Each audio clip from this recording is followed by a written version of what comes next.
السلام علیکم۔ Lecture number 31 second chapter پہ ہم لوگ ہیں کلینیکل سائیکالوجی، اور آج ہم لوگوں نے ڈسکس کرنا ہے سائیکولوجیکل ٹیسٹ کہ نفسیاتی آزمائشیں کیا ہیں، کس طرح کی ہیں، کیسے کام کرتی ہیں، ان کی کیا امپورٹنس ہے اور ان کے کون کون سے میتھڈ ان میں یوز کیے جاتے ہیں۔ ٹھیک ہے، ان معالجاتی نفسیات کی جو طریق ہے یا جو ہسٹری ہے وہ نفسیاتی آزمائشوں کے بغیر نامکمل سمجھی جاتی ہے۔ ٹھیک ہے، ذہانت اور اس سے متعلقہ جو بھی آزمائشیں ہوں گی ان کی عدم موجودگی میں معالجاتی نفسیات کا اپنی شناخت قائم کرنا ناممکن ہے۔ ٹھیک ہے، معالجاتی نفسیات ان چیزوں کے بغیر ہو ہی نہیں سکتی، سائیکولوجیکل ٹیسٹ کے بغیر۔ ٹھیک ہے، معالجاتی ماہر جو ہیں نفسیات بھی عمل تشخیص کے دوران مختلف آزمائشوں کا سہارا لیتے ہیں، کہ مطلب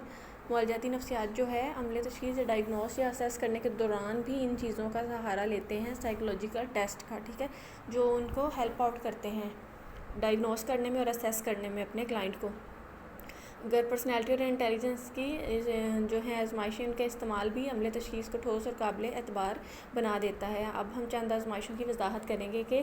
ان کے اندر کیا ہے۔ اب کیا ہے، شخصیت کی آزمائشیں جو ہیں، first of all personality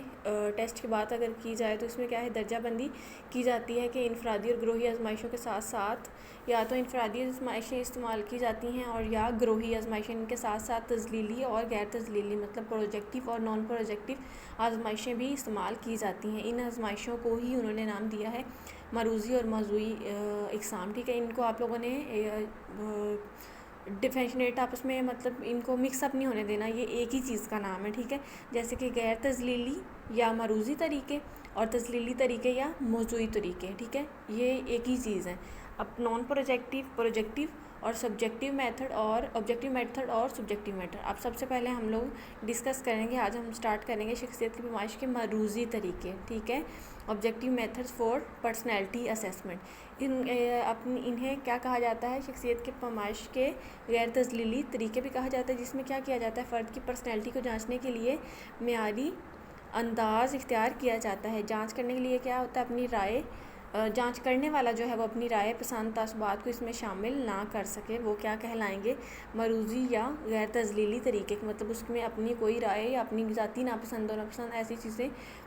metre نہیں کریں گی۔ اس طریقے میں کیا ہوتا ہے، معمول جو ہوتا ہے مطلب جو کلائنٹ ہوتا ہے اس کے جوابات کی سکورنگ اور وضاحت جو ہے مروزی طریقوں سے کی جاتی ہے، کہ مطلب جیسی وہ جوابات دے گا یا جو اس سے ٹیسٹ لیا گیا ہے اس کے اکارڈنگ جو اس کی ایکسپلینیشن ہوگی، جو اس کی سکورنگ بنے گی، اسی کے اکارڈنگ ہی اسے سمجھا جائے گا۔ اور انہیں کیا کہا جائے گا، ذاتی جائزے کے فرشتے بھی کہا جائے گا۔ اب ہم سیلف رپورٹ انوینٹوریز جو ہیں ان کے بارے میں دیکھ لیتے ہیں کہ ذاتی جائزے کے فرشتے جو ہیں ان سے کیا مراد ہے۔ ان سے مراد وہ آزمائشیں ہیں جو شخصیت کی پیمائش کے لیے بنائے گئے بیانات پر مبنی ہوتی ہیں، کہ مطلب ان کے بارے میں کسی بھی پرسنالٹی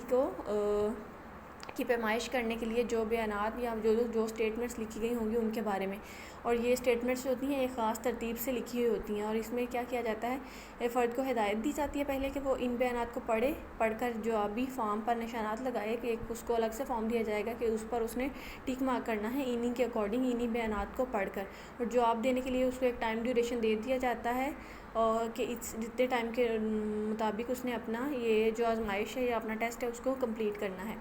اور ان آزمائشوں کی کچھ خوبیاں ہیں جو ہم لوگ ڈسکس کر لیتے ہیں، جو ہے یہ جو ٹیسٹ جو ہیں ان کے بارے میں، یہ انتہائی معیاری اور قابل اعتبار ہوتی ہیں، سوالات کی تعداد اور وقت طے شدہ ہوتا ہے، اور ان کا استعمال انفرادی اور گروہی دونوں طرح سے کیا جاتا ہے۔ انفرادی اور گروہی کا مطلب یہ ہے کہ ایک ہی فرد پہ بھی اپلائی کیا جا سکتا ہے ایک ہی ٹائم پہ،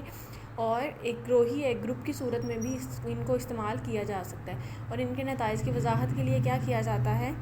پہلے سے طے شدہ پیمانے موجود ہوتے ہیں، کہ مطلب جو بھی ان کا رزلٹ آئے گا، رزلٹ کے مارکس اور سکورنگ کے اکارڈنگ ہی ان کا پہلے سے اسکیل یا پیمانہ جو ہے ایک انہوں نے طے کر لیا ہوتا ہے، جتنے سکور اس میں آئیں گے اس کے اکارڈنگ دیکھ کر فوراً سے اس چیز کو اسیس کر لیا جائے گا۔ اور یہ آزمائشیں کیا ہوتی ہیں، ایسے بیانات یا سوالات پر مبنی ہوتی ہیں گویا فرد اپنے بارے میں بتا رہا ہو یا اپنی جائزہ خود لے رہا ہو۔ اگر جائزہ خود لے رہا ہو مطلب یہ سوالات ایسے ہوتے ہیں کہ جب وہ فرد جو ہے یا معمول یا کلائنٹ جو ہے اس کو پڑھ رہا ہوتا ہے تو اسے خود ہی فیل ہو رہا ہوتا ہے کہ وہ اپنی ہی ذات کے بارے میں جائزہ لے رہا ہے، اس لیے اس کو کیا کہا جاتا ہے، سیلف رپورٹ انوینٹریز۔ ٹھیک ہے، اور دیے گئے جو بھی بیانات ہوتے ہیں اس کو پڑھنے کے بعد جو معمول ہوتا ہے یہ دیکھتا ہے کہ کون سا بیان جو ہے عمومی طور پر اس کی ذات کے بارے میں درست ہے اور کون سا غلط ہے، اور یہ بھی دیکھا جاتا ہے کون سا اس کی پرسنالٹی کے زیادہ قریب ہے، یا کیونکہ ان کے جوابات جو ہوتے ہیں وہ موسٹلی ایک دوسرے سے سملر کر رہے ہوتے ہیں، اور ان میں سے دیکھنا ہوتا ہے کہ وہ کون سا زیادہ اس نے اپنے کلوز فیل کرنا ہے۔ اگر جو فرد ہے فیصلہ نہ کر سکے تو جواب میں اس کو ایک آپشن یہ بھی دی جاتی ہے کہ وہ جواب میں نامعلوم پہ ٹک بھی کر سکتا ہے، ٹھیک ہے۔ اس طرح کے آزمائشوں میں جبری انتخاب کا طریقہ بھی استعمال کیا جاتا ہے، مطلب فورس چوائس ٹیکنیک اس کو کہا جاتا ہے۔ اس میں معمول جو ہوتا ہے اپنے بیانات کے اس کو بیانات کے جوڑے دیے جاتے ہیں تاکہ جس کی وجہ سے کیا ہوتا ہے مختلف صورتحال سے متعلق ہوتے ہیں، اور فرد جو ہوتا ہے اس میں کسی بھی بیان کا لازمی انتخاب کرنا پڑتا ہے، مطلب ان دونوں جوڑوں میں سے اس کو کسی ایک کا انتخاب کرنا پڑتا ہے، جس کو ہم کیا کہیں گے، فورس چوائس ٹیکنیک کہیں گے، ٹھیک ہے۔ اگر ان بیانات دونوں اس معمول کی ذات سے متعلق درست ہوں تو جواب کے لیے اس بیان پر نشان لگانا پڑتا ہے۔ جو بیان عمومی طور پر اس کے مطابق مطلب دونوں میں سے جو اس کی پرسنالٹی کے اکارڈنگ زیادہ اس کی پرسنالٹی کے یا مزاج کے زیادہ کلوز ہوگا اسی کو ہی انتخاب کرے گا۔ فرد ہر صورت میں کیا دیے گئے جو ہے